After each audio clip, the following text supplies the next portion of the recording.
You all went looking for the Tea Party. All of you, a lot of you wrote me and said, I've been looking for you, because it's an American instinct.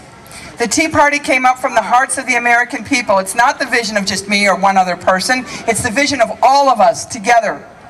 It could not come from a political party.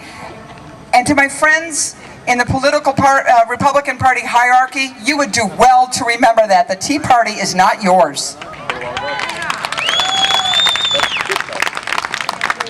The Tea Party is a call to all Americans, regardless of your political stripe, because there are some issues that are central to everyone. The Hampton Roads Tea Party, we want to be an action-based organization. We want to network with other patriots like we're doing here right now. We want to support free enterprise by creating business networking with other patriots.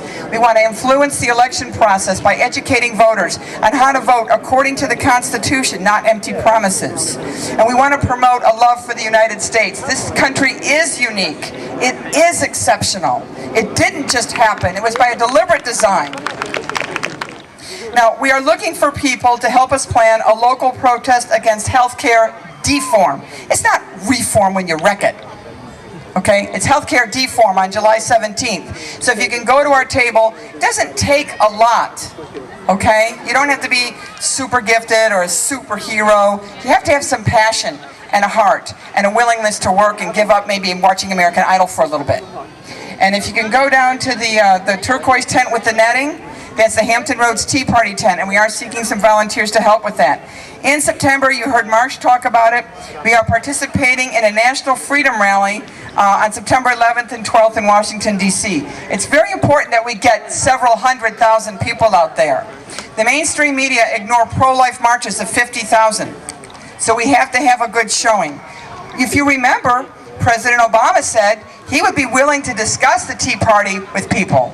So let's have, say, 300,000 or 400,000, maybe 500,000 people on his doorstep to have that discussion, right? And we're looking to create some form of term limits.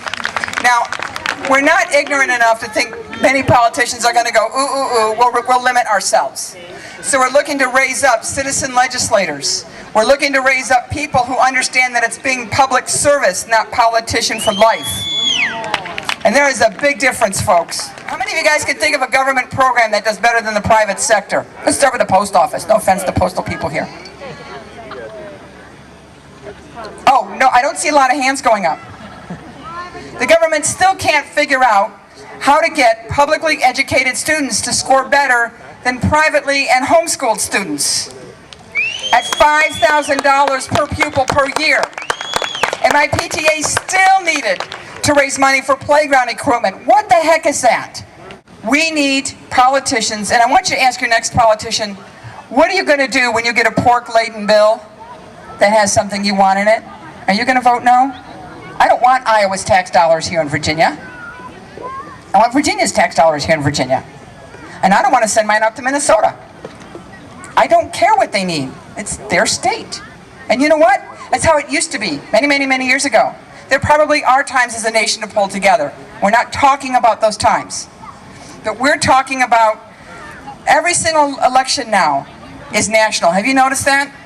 You've got somebody running for Congress here, they're getting donations from New York. What's that? Who's really running for who? This attack on our way of life is not a problem of the Obama administration. If you think it's about him, I'm sorry, I need to expand that vision for you a little bit. It's not going to go away when he's out of office, which I hope is sooner rather than later. It's been encroaching under both Republican and Democratic administrations. Like the proverbial frog in the hot water, we've allowed ourselves bit by bit to have our freedoms eroded. The 2008 presidential election was only a tipping point. The landslide was not in the election, but in the resulting policies. And these policies are seeking to steal your future, the future of your children from you. These idiots they're just idiots. I don't have another word for it. They create and pass one massive spending act, then the next before the first can take effect. They call it getting things done. They're acting like kids at a birthday party who've had too much sugar, just running around doing bills, creating chaos. They're wild and out of control. I call it a political blitzkrieg.